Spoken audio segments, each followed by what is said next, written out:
I balanced the cake box carefully in my arms, the sweet smell of chocolate frosting seeping through the thin cardboard. Michael's 8th birthday. I had written his name on the cake myself in shaky letters, my hands trembling from excitement, not age. The sun had dipped low, leaving a wash of amber light across Daniel's front yard. My grandson would come running into my arms, I thought, as he always had. But the door didn't open. Jessica stood there instead, arms folded, her eyes like polished glass, her lips pressed into a thin line. For a heartbeat, I thought she might simply be tired, perhaps startled. Then her voice sliced the air. "You're not coming in. From now on, you don't see Michael anymore." The word struck harder than any slap. My knees weakened. The cake slipped from my hands, the box tumbling to the concrete. Frosting splattered across my shoes, a ridiculous, tragic mess of sugar and cream. I stared at it, unable to breathe. "Jessica, why?" My voice cracked. The air seemed too heavy to pull into my lungs. Behind her, I saw Daniel, my son, my only son, hovering like a ghost in the hallway. His eyes darted anywhere but mine. He leaned against the doorframe, silent, cowardly. "I raised him," I whispered, choking on the words. "I rocked him to sleep. I paid for his school. I—" Jessica's mouth curled into a mocking smile. "You'll hurt him. That's what you do. So stay away." Something inside me snapped. My heart hammered so loud I could hear it in my ears. The porch light buzzed overhead, casting a cold, sterile glow on her face.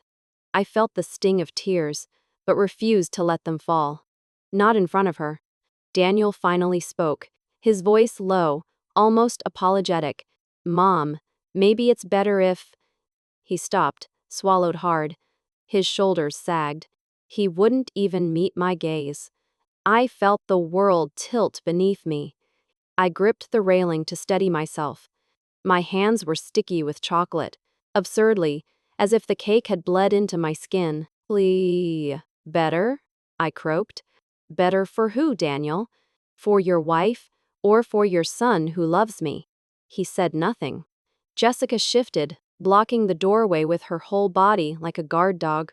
I could hear movement inside the house. Children's laughter, paper crinkling, the shuffle of chairs. Michael's birthday party was already underway. And I, the grandmother who had never missed a single one of his birthdays, was being erased. "Michael," I called out, desperate. My voice echoed down the hallway, sharp and pleading. A small face peeked from behind Daniel's leg. "My sweet boy." His eyes widened when he saw me, and for a split second, joy flickered. Then confusion, then fear. "Grandma?" he whispered. Jessica spun, her tone snapping like a whip. "Back to your room, Michael.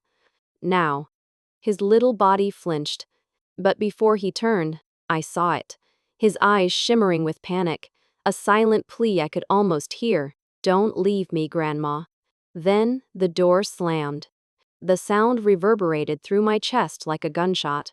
My arms felt suddenly empty, heavier than the cake box I had dropped. I stood frozen on the porch, the smell of frosting sickly sweet around me, my breath catching like glass shards in my throat. I had been shut out of my grandson's life with a single sentence, a single slammed door. And in that instant, humiliation curdled into something darker, a question that clawed at me. The silver bracelet lay on my nightstand, catching a faint glimmer from the streetlight outside. Michael had worn it since he was a baby. I bought it when he was only 3 days old. A tiny band with his initials engraved, M. WSI. I used to slip it over his wrist when I rocked him to sleep, whispering old lullabies my mother once sang to me. Tonight, the bracelet lay cold and still. I picked it up, turning it over in my fingers, and the weight of memory pulled me backward. 5 years ago, I sold the small brick house where I had lived for 3 decades. It wasn't grand, but it held my life. Daniel's height marks penciled on the kitchen doorframe, faded wallpaper with tiny sunflowers, the creak in the stair that only I knew how to avoid. I signed the papers with a shaky pen, and the realtor slid me a check. 65,000. My throat tightened. That was my security, my future. Don't worry, Mom, Daniel had said then, his hand warm on mine. This house I'm buying. It's not just mine. It's for all of us. Michael will grow up here, and you'll always have a place. I believed him. So I handed him every cent, along with what I had saved from my pension. I even broke open a CD I'd been holding for emergencies. 12,400 gone in one wire transfer. I told myself, this is love. This is what mothers do. Ask T. The big check wasn't the only sacrifice. There were the small, constant drains that added up like leaks in a roof. December 2018. I paid the 85 electric bill when Daniel lost his job for 2 months. I still remember the thin paper wrinkled by rain, my fingers numb as I stuffed cash into the envelope. September 2019. Michael's school trip to Washington, D.C. cost $30.20. I handed Jessica the cash in a grocery bag, pretending it was just leftovers from shopping. MH 2020. Daniel's car broke down. 1,750 from my savings. He promised to repay me, but the promise dissolved in the air like breath on glass. Each time, I told myself it was temporary. Each time, I stuffed the receipts into a plastic folder in my drawer, as if proof could protect me. It wasn't all sacrifice. There were nights when Michael's tiny hands curled around my finger, when his breathing slowed against my chest. He would cry for me, not for his mother. "Grandma, sing the silver song," he'd whisper. He meant the lullaby I had paired with the bracelet. I would stroke his hair and hum, and he would drift off. Those moments made everything worth it. Or so I thought. Jessica was never warm. She had a sharpness to her voice, a constant disapproval. "Elizabeth, you shouldn't feed him cookies. He'll get cavities. Elizabeth, don't buy him clothes, you don't know his size." Sometimes she didn't even use my name. Just she. She's spoiling him again. I swallowed it all. I told myself, stay quiet, keep the peace, stay near Michael. But each silence was another stitch, sealing my own mouth shut. The bracelet became more than silver. It became my proof. When Michael wore it, I told myself he carried me with him, even when Jessica pushed me away. Once, he came home from school crying because other kids teased him about the bracelet. Jessica wanted to throw it out. "It's silly. Boys don't wear bracelets," she snapped. But Michael clutched his wrist, tears streaking his cheeks. "Grandma gave it to me. I'm not taking it off." In that moment, my chest swelled with pride and dread. Jessica's glare cut straight through me. One afternoon, I came back from the pharmacy to find Jessica at my kitchen table, rifling through my mail. She had a bank document in her hand. "Oh, Elizabeth," she said, too quickly. "It was mixed in with our bills. Don't worry, I'll set it aside." Her smile was sugar, but her eyes were steel. I noticed the faint indent of her pen on the form. My name had been traced once, maybe twice. I brushed it off then, told myself it was nothing. Now, the memory gnawed at me. I lay in bed, the bracelet pressed into my palm. My chest ached with questions. Was I too naive? Did I believe love could be bought with checks and silence? Did I mistake their dependence for affection? I thought of every time I had excused Jessica's sharp words, every time I covered for Daniel, paid his debts, saved him from embarrassment. Maybe I wasn't generous. Maybe I was just desperate to belong, to be needed. The bracelet slipped from my fingers and clinked against the wood of the nightstand. I stared into the dark, my throat raw. I had given away my home, my savings, my peace. I had endured years of small cuts from Jessica's tongue, convinced that enduring them was the price of love. And all I had left was a silver bracelet and the echo of a slammed door. It began with the sound of paper. The thin envelope slid through my mail slot and landed on the floor with a whisper. I bent down, knees creaking, and picked it up. The logo of my retirement fund gleamed in blue ink at the corner. My breath caught. I tore it open with trembling fingers. Balance: 412.87. The world tilted. Last month, the account had held over 40,000. Now, less than 500. My vision blurred. I sat heavily at the kitchen table, the paper crumpling in my fist. With shaking hands, I dialed Daniel. The phone rang twice before his voice came on, flat, distracted. "Hey, Mom. What's up?" My words tumbled out, ragged. "Daniel, my retirement account. It's gone. The money. It's all gone. Did you? Did you sign something? Use my name?" There was a silence so long I thought the call had dropped. Then, finally, a sigh. "Mom, Jessica needed it. For the house. For Michael's future. You'll be fine. You've always been fine." My throat closed. "You forged my name?" He didn't deny it. He only muttered, "Just think of it as family helping family." The line buzzed in my ear. I realized my son. The boy I had rocked to sleep. The man I had saved again and again was telling me my future was expendable. I sat in the kitchen long after the call ended, the envelope limp in my lap. The refrigerator hummed. Outside, children's voices drifted faintly from the park. Life went on, but mine felt ruptured. The questions beat against my skull like fists. How much more will they take? If I stay silent, what will be left of me? Do I matter to them beyond the money? T. If I keep giving, will there be anything of me left for Michael to remember? My breath came in shallow bursts. I pressed my palms to the table, feeling the grain of the wood bite into my skin, anchoring me. That night, I opened my laptop. The glow of the screen lit the dark kitchen. My cursor hovered over the bank's website. I scrolled to the section for automatic transfers, the 600 I had been sending every month to Daniel's household. My hand shook as I reached for the mouse. Sweat slicked my palm. For a moment, I couldn't do it. My heart screamed, "If you cut them off, you'll lose Michael. You'll lose your son forever." But another voice, deeper, steadier, rose from somewhere inside me. "If you don't, you'll lose yourself." I clicked.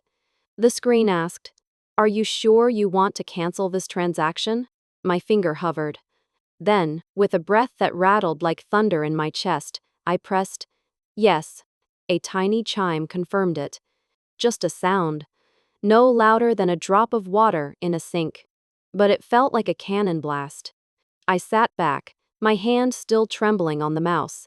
For the first time in years, the cord that tied me to Daniel and Jessica through money had snapped. I leaned back, staring at the ceiling. I imagined the alternative.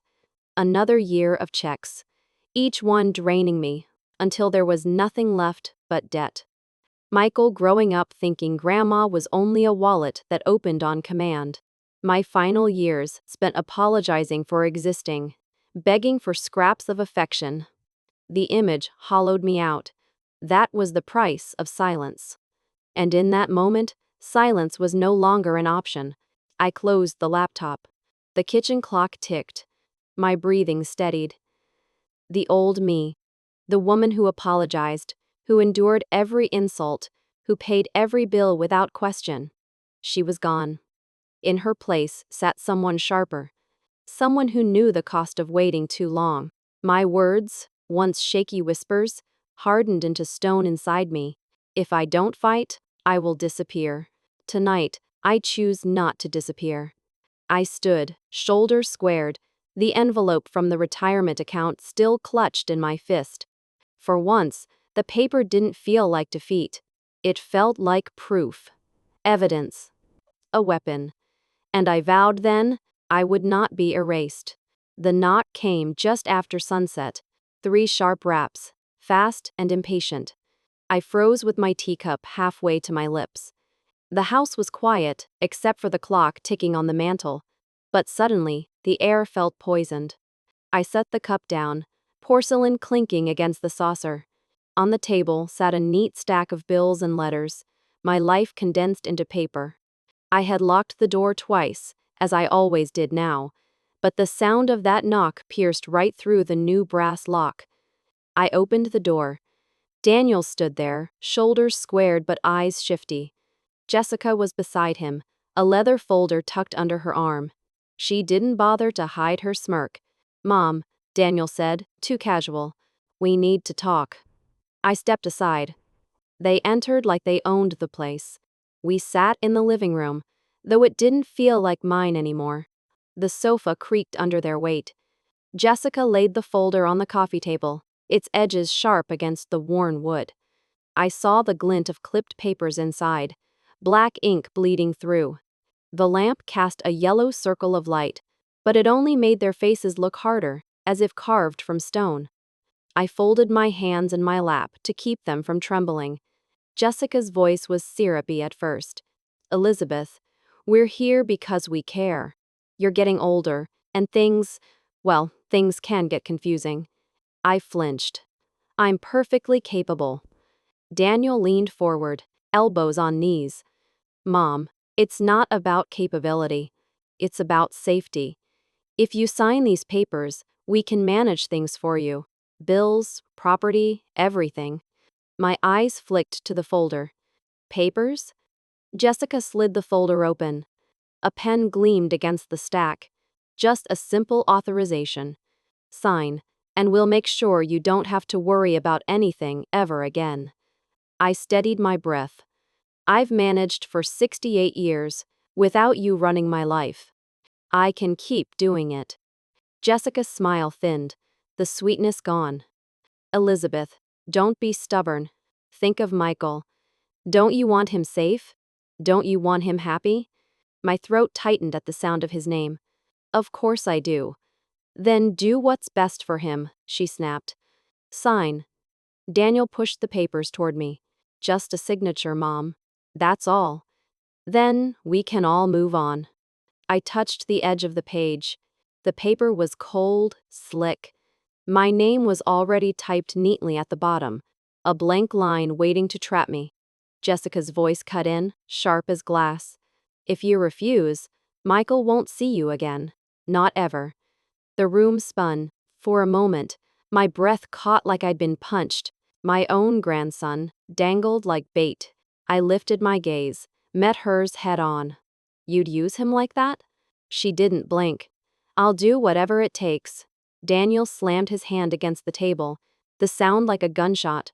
"Mom, stop being dramatic. This is for your own good." I flinched, but only for a second. Then something inside me steadied. "For my own good?" My voice was low, but firm. "You drained my retirement. You forged my name. And now you want my home?" Jessica rolled her eyes. "You're imagining things. We're trying to protect you. But if you keep resisting, we'll take this to court." Her nails tapped against the pen, click, click, click, a rhythm of threat. I pushed the folder back across the table. My hands shook, but my voice did not. "Enough." The word hung heavy in the air. Jessica frowned. "What did you say?" I sat taller, meeting both their eyes. My heart pounded, but each beat felt like a drum of defiance. "I said enough. I am not your wallet. I am not your shadow. And I will not sign away my life." Jessica's lips curled. "You're making a mistake." I stood, my knees stiff but unyielding.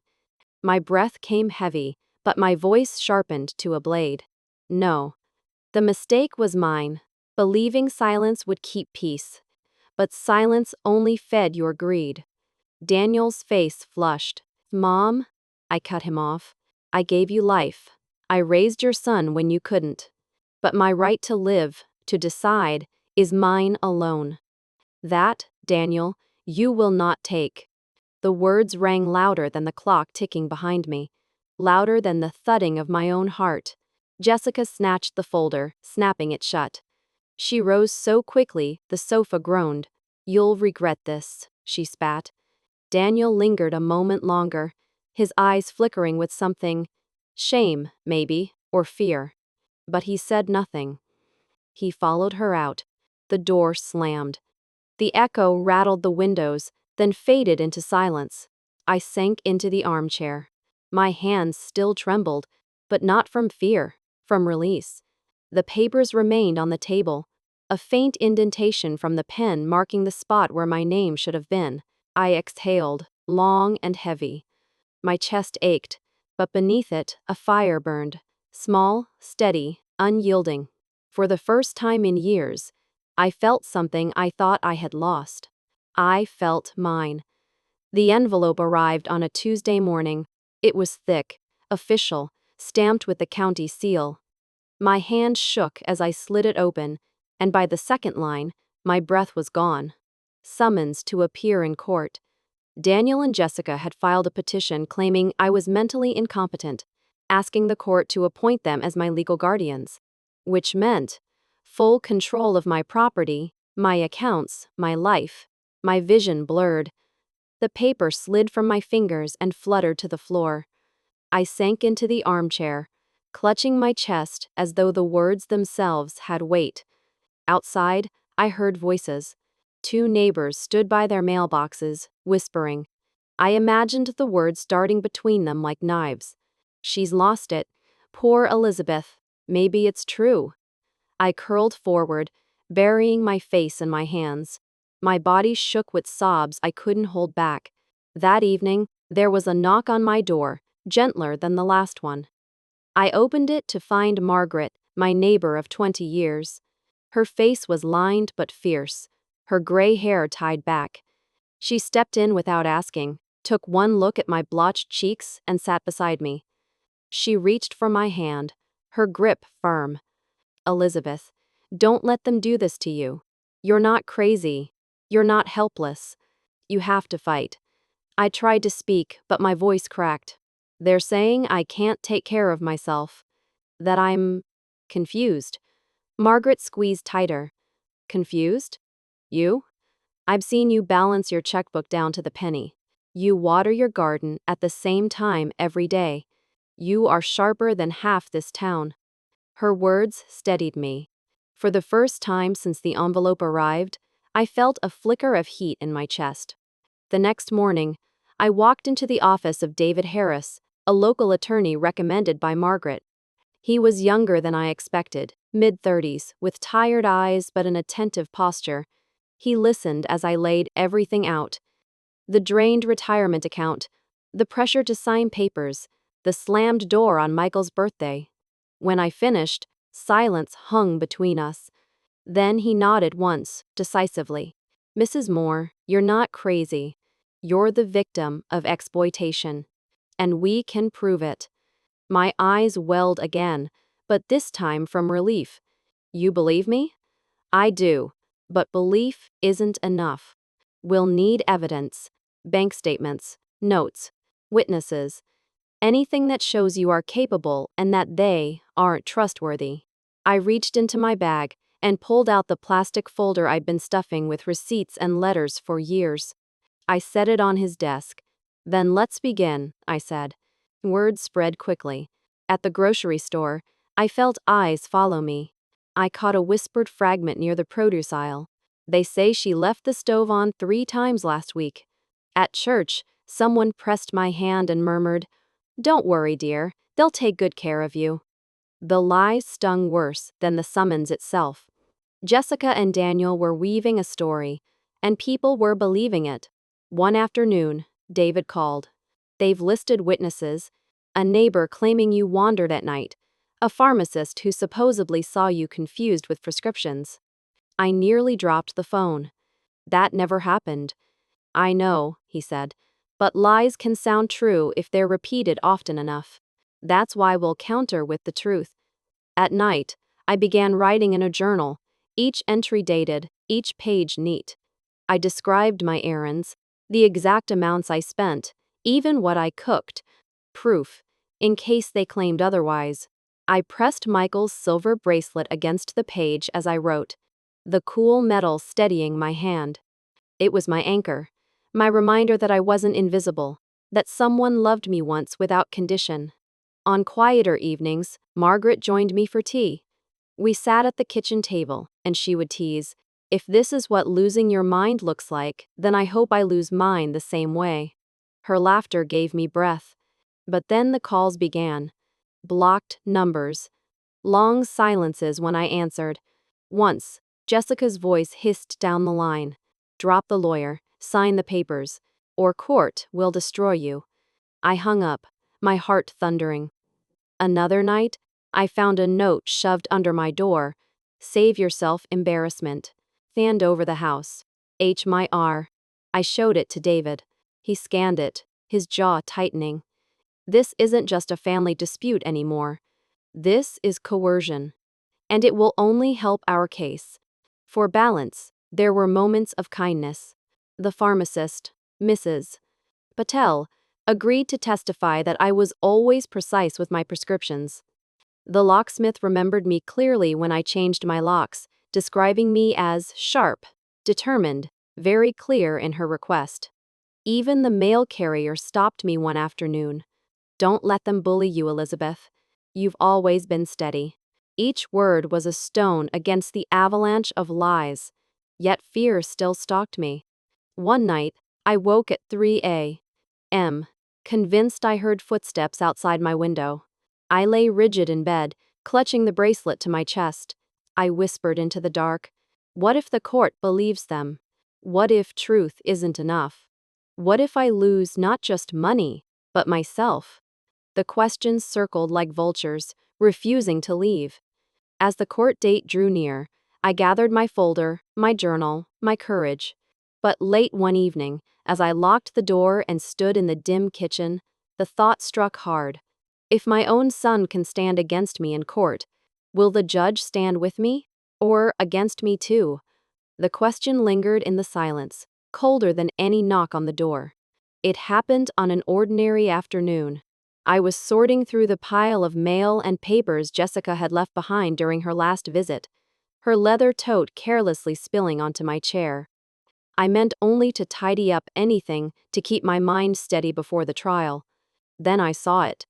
A photocopy, half folded, its edges still warm from the copier. I pulled it free. My eyes scanned the page, and my stomach dropped. Power of attorney. My name typed neatly, my signature at the bottom, except it wasn't mine. The room tilted. The paper slid against my fingertips, slick and cold.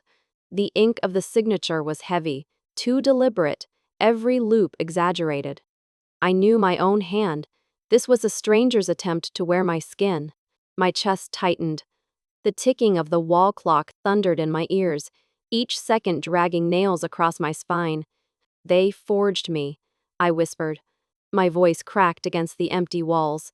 I staggered back into the chair, clutching the paper. "They want to erase me. Not just my money. Not just my home.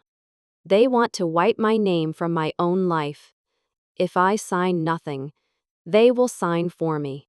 If I resist, they will invent my consent."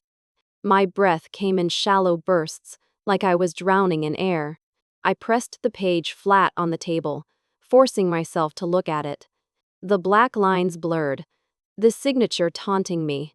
My fingers shook as I traced it. Cold sweat beaded on my forehead.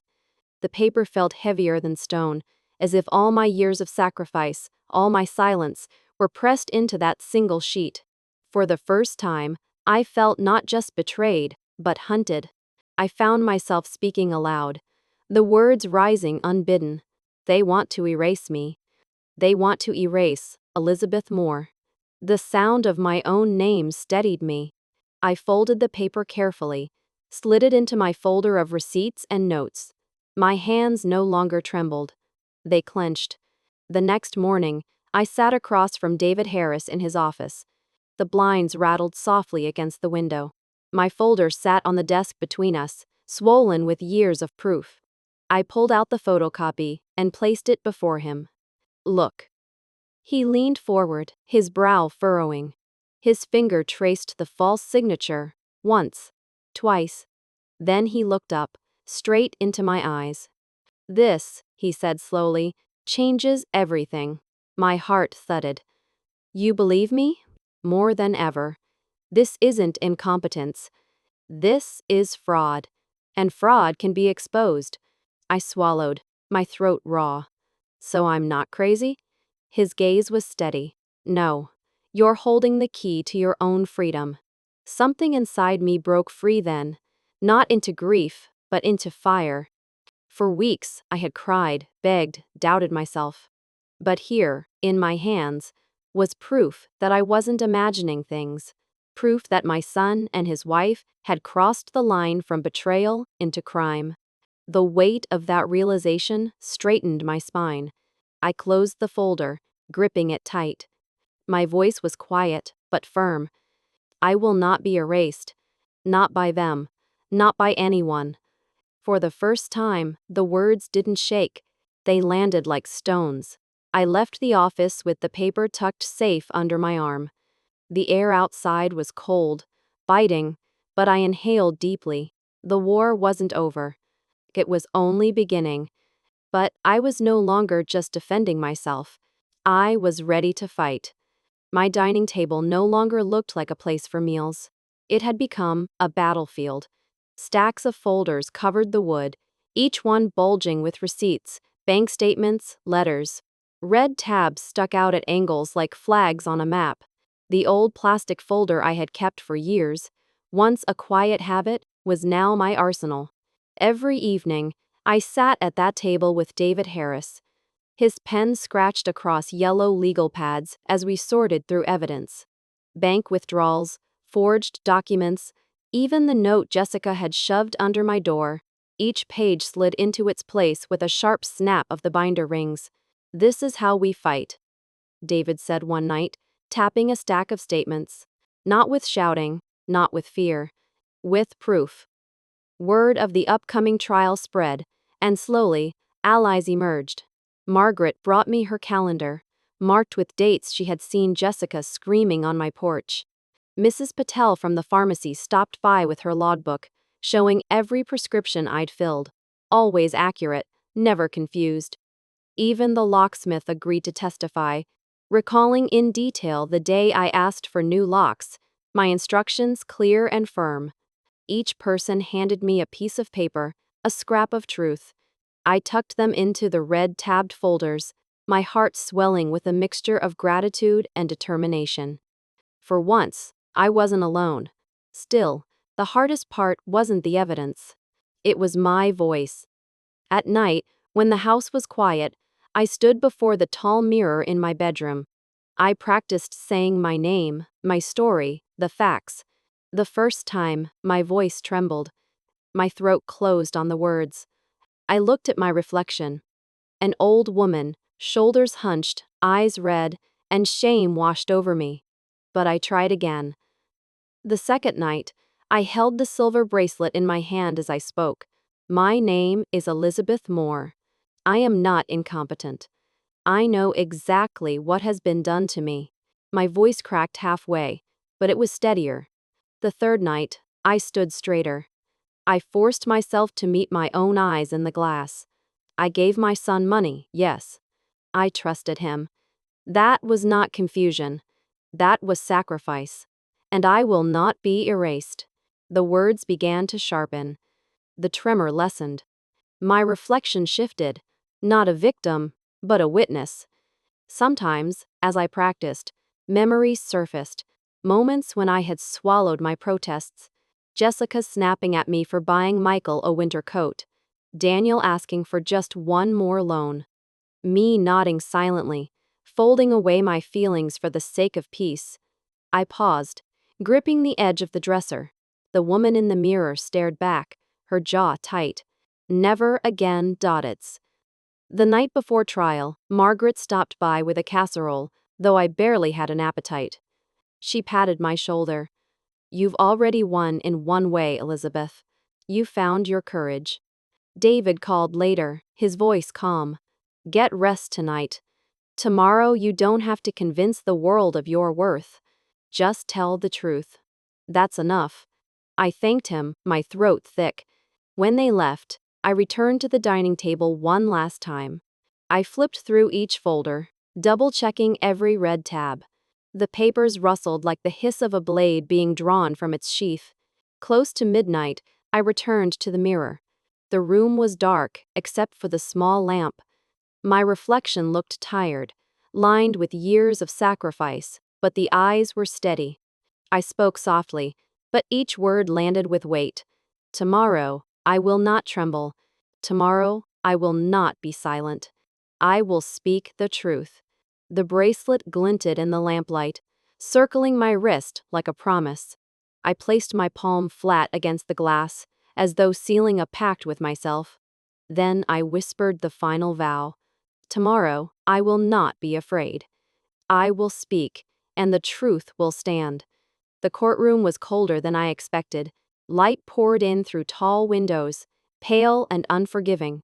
Wooden benches creaked as people shifted, whispering. The air smelled faintly of polish and old paper. At the front, the judge's bench loomed. Black robes, a gavel in hand. A clock ticked above, its sound heavy as a drumbeat. I sat at the defense table, my hands folded around Michael's silver bracelet. Across the aisle, Daniel and Jessica leaned close to each other, their lawyer shuffling papers with a sharp snap. Jessica dabbed her eyes with a tissue already damp, rehearsing her tears. The bailiff called the court to order. The gavel struck. The sound echoed in my bones. Jessica's lawyer rose first. His voice was smooth, almost paternal. Your Honor, we are here today because Mrs. Probules, Elizabeth Moore, at 68, can no longer manage her affairs. My clients, her son and daughter-in-law, only wish to protect her. They have seen confusion, forgetfulness, even paranoia.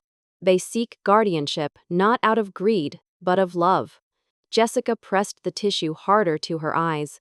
Daniel nodded solemnly, though he wouldn't look at me. My heart pounded. For a moment, the room blurred. To the world, they looked like devoted children. To me, they were thieves wearing masks. David Harris stood, straightening his tie. His voice was calm, but rang through the room.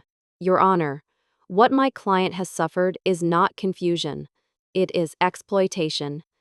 We will show you forged documents, witnesses to coercion, and proof that Mrs. Asbarian Moore is of sound mind. What she seeks is simple: the right to keep her life in her own hands. He placed a single folder on the table. The red tabs stuck out like banners. The judge nodded. The battle had begun. The first witness called was a neighbor I barely knew, a man from down the street. He shifted uncomfortably as he testified. I saw her once at night, wandering outside. Looked lost. My stomach dropped. I remembered that night. I had been taking out trash, humming to myself. Jessica's lawyer nodded gravely. And did she seem confused? Yes.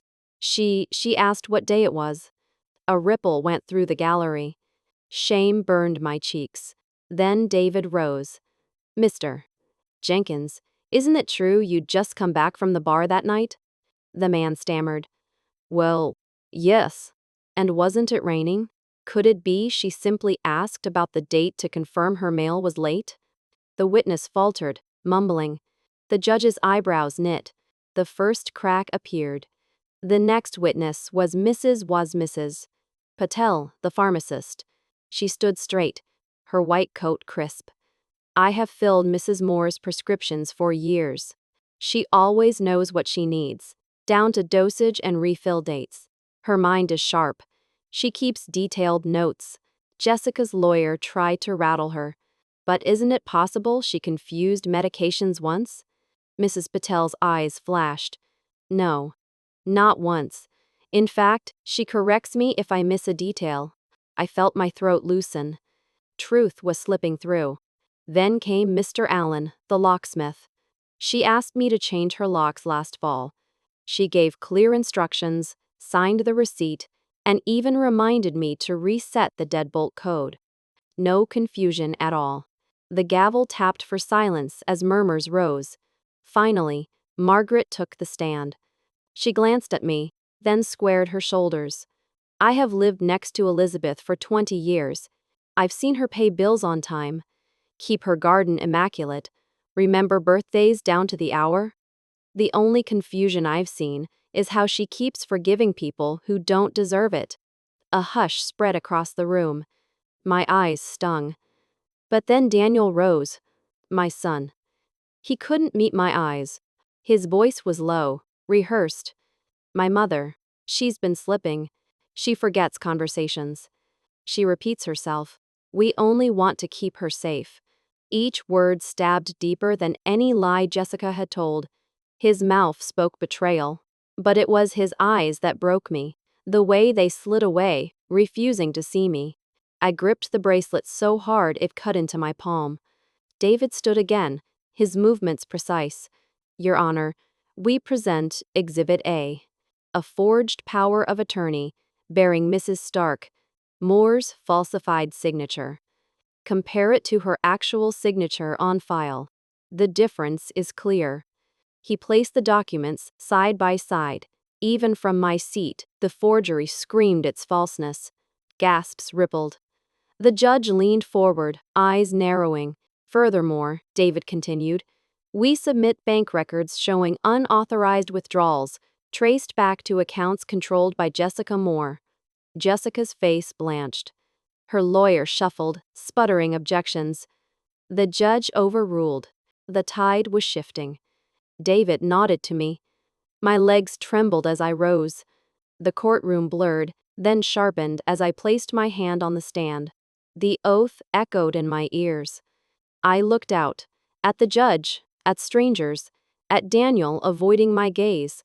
My breath shook once. Then, I began. My name is Elizabeth Moore. I am 68 years old. I may be old, but I am not incompetent. I have kept records of every bill, every prescription, every expense. I gave my son money, yes, tens of thousands. Not because I was confused, but because I loved him. I paused, steadying. The silence was heavy, waiting. I sacrificed my home, my savings, my comfort, for the hope of family. And in return, they tried to take my name, my signature, my very right to exist as myself. My hands tightened on the railing. I am not asking for riches. I am asking for dignity, for the right to choose, for the right to live as Elizabeth Moore, not as a shadow under their control. I drew a breath, the words sharpening to a blade. I gave everything away. But today, I demand back the one thing that is mine, my freedom. The judge's face was grave as he shuffled the papers. Silence thickened. Finally, his voice cut through. This court finds the petition for guardianship without merit.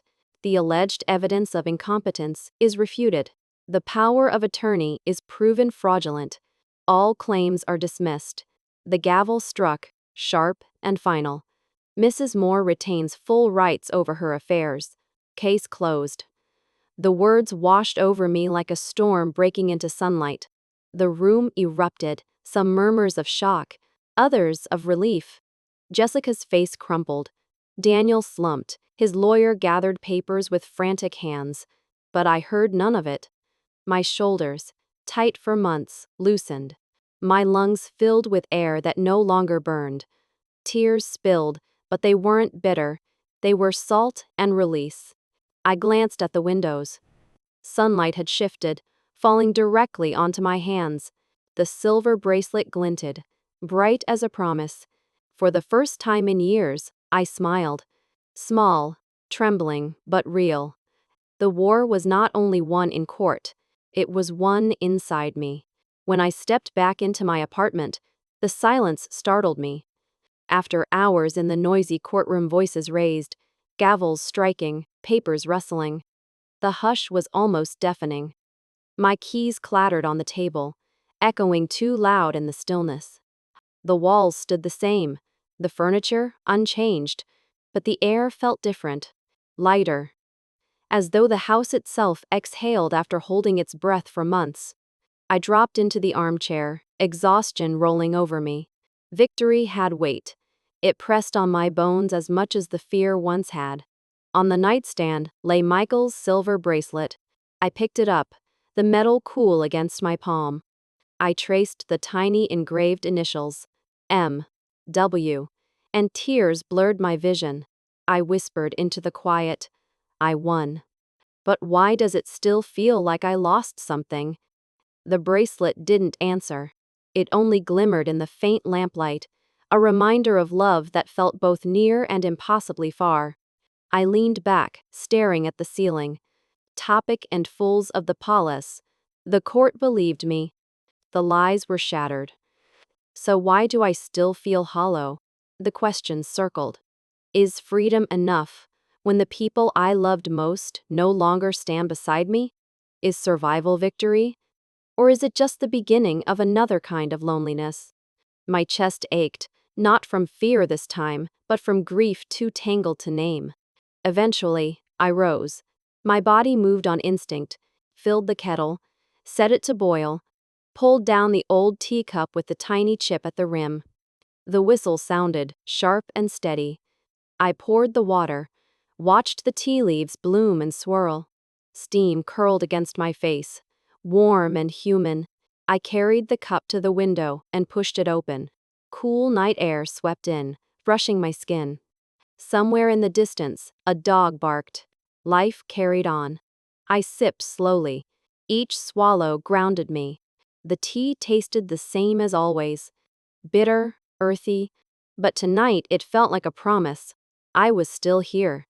Later, lying in bed, the bracelet on my nightstand once again, the thought returned. I won. But am I truly free? The clock ticked, steady, patient. The room stayed silent, offering no answer. I closed my eyes, bracing for dreams I didn't want. The phone rang. The sound cut through the night like a bell. My heart jolted. I reached for it, hands trembling. Hello? A pause, then a small, broken voice. Grandma? Michael. His breath hitched, ragged with tears.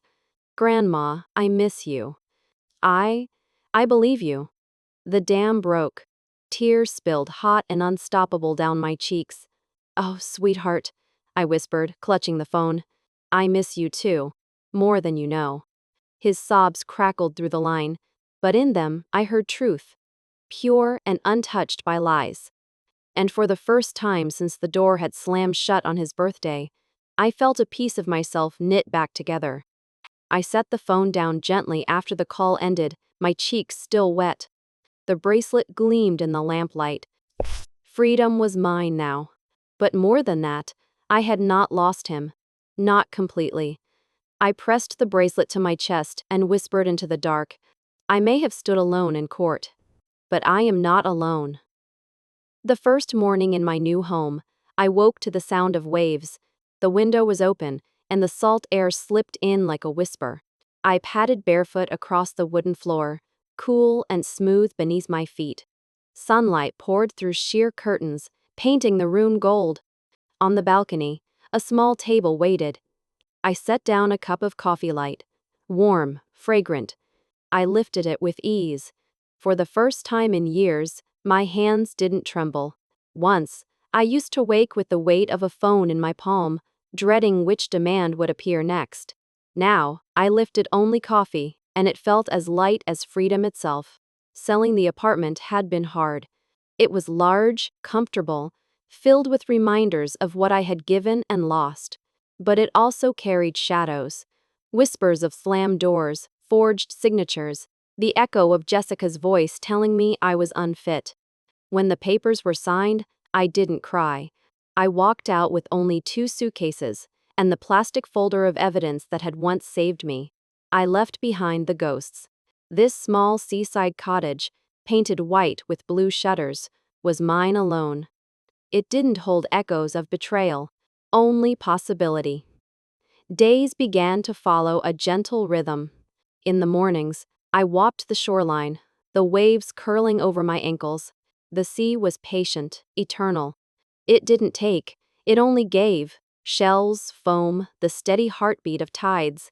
Afternoons, I joined a small art class in town. I held a brush for the first time since childhood. At first, my strokes were shaky, timid. Then, colors bloomed. Deep blues, fiery oranges, quiet greens. Painting was like reclaiming a language I'd forgotten I spoke. Neighbors invited me to their garden club. I planted roses and lavender, pressing seeds into the earth with dirt-streaked fingers. Watching them sprout was like watching myself grow again, fragile but determined. I also volunteered at a small charity that packed meals for the elderly. Each box I folded, each apple I placed, felt like stitching the torn fabric of my dignity back together. Through it all, I carried the bracelet. Once, it had been my lifeline, a reminder of Michael, the proof that love tethered me to something pure. During the worst nights, I had clutched it like a talisman. Now, I wore it around my neck, a thin chain threading through the loop.